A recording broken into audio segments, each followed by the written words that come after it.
নমস্কার বন্ধুরা, দীপা রান্নাঘরে আপনাদের স্বাগত। আজকে কিন্তু ওয়েদারটা খিচুড়ি খাওয়ার জন্য একদম পারফেক্ট। একদিকে ঠান্ডা আর একদিকে বর্ষা, তাই আজকে আমি আপনাদেরকে সেদ্ধ চাল আর 3 রকমের ডাল আর ফুলকপি আলু দিয়ে একটা খিচুড়ি তৈরি করে আপনাদেরকে দেখাবো। এখানে 3 রকমের ডাল নিয়েছি, মুগ, মুসুরি আর ছোলার ডাল। মুগের ডালটা আমি বেশ সুন্দর লাল করে ভেজে তুলে নেব।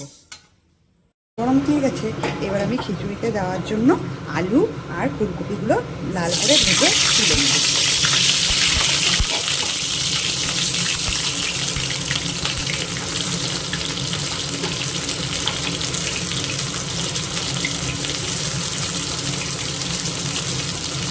দিয়ে দেবো 1 চামচ লবণ আর 1 চামচ হলুদ দিয়ে নেড়ে লাল করে ভেজে তুলে নেব খিচুড়িতে দেওয়ার জন্য। ফুলকপি আর আলুগুলো এরকম লাল করে ভেজে তুলে নিয়েছি। ডালটা আমি এবার একটা সিটি মেরে সেদ্ধ করে নেব।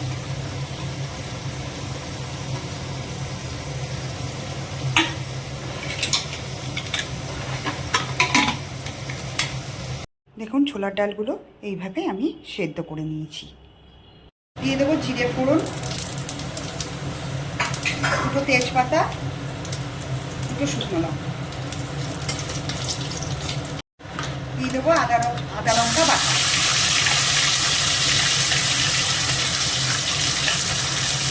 দিয়ে দেবো 1 চামচ লবণ।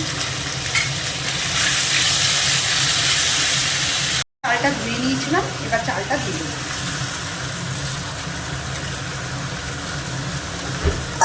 দিয়ে দেবো মুসুরির ডালটাও,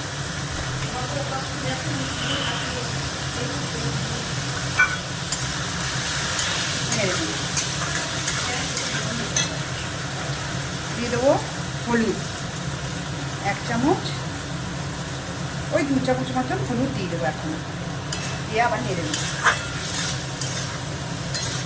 জল গরম হয়ে গেছে, এবার ভেজে রাখা মুগের ডালটা আমি দিয়ে দেবো। মুগের ডালের মধ্যে আমি 1 চামচ লবণ আর 1 চামচ হলুদ দিয়ে দেবো। যেহেতু আমি চালে ডালে আগে অল্প হলুদ দিয়েছি আর লবণ দিয়েছি, তাই এখানেও আমি অল্প লবণ আর হলুদ দিয়ে দেবো। মশলা কাঁচা গন্ধটা চলে গেলেই বুঝবেন চাল ডালটা ভালো করে ভাজা হয়ে গেছে। তারপরেই কড়াই থেকে নামিয়ে নেবেন। ডালটা কিন্তু মাঝে মাঝে আপনারা একবার করে নেড়ে দেবেন। দেখুন, মুগের ডালগুলো যখন এরকম হাফ সেদ্ধ হয়ে যাবে, তখন আপনারা এর মধ্যে ভেজে রাখা চাল ডালগুলো দিয়ে দেবেন।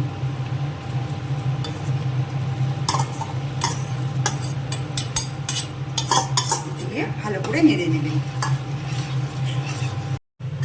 এবার আমি খিচুড়ির মধ্যে সেদ্ধ করা ছোলার ডালটা দিয়ে দেবো। দেখুন, চাল ডালটা এরকম সেদ্ধ হয়ে এসছে, তারপর আমি সেদ্ধ করা ছোলার ডালটা এর মধ্যে দিয়ে দেবো।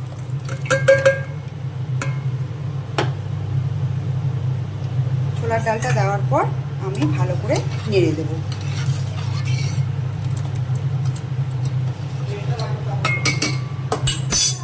খিচুড়িটা কিন্তু একবার করে ভালো করে নাড়তে থাকবেন। মাঝে মাঝেই খিচুড়িটা কিন্তু ভালো করে নাড়তে থাকবেন। ভেজে রাখা আলুগুলো আমি খিচুড়িতে দিয়ে দিয়েছি, দিয়ে ভালো করে নেড়ে নেব। তারপরে দিয়ে দেবো এর মধ্যে 2 চামচ মতো ধনের গুঁড়ো আর জিরের গুঁড়ো,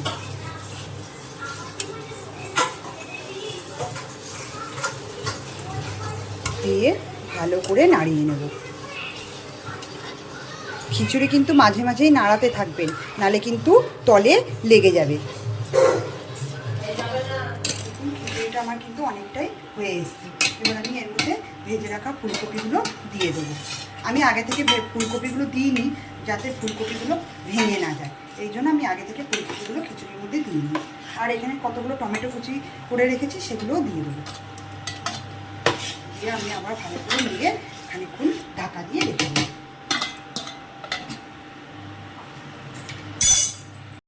খিচুড়ি আমার তৈরি হয়ে গেছে। এবার আমি এর মধ্যে দিয়ে দেবো 1 চামচ চিনি আর 1 চামচ ঘি। দিয়ে ভালো করে নেড়ে নেব।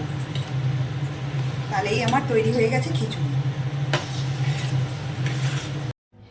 পাঁপড় ভাজা আর বেগুনির সাথে খিচুড়ি খেতে কিন্তু হেভি লাগে। আপনারাও এইভাবে খিচুড়ি তৈরি করে খেয়ে দেখবেন, খুব ভালো লাগে। আর আমার খিচুড়ি রান্না যদি আপনাদের পছন্দ হয়ে থাকে তাহলে প্লিজ একটা লাইক আর সাবস্ক্রাইব করে দেবেন।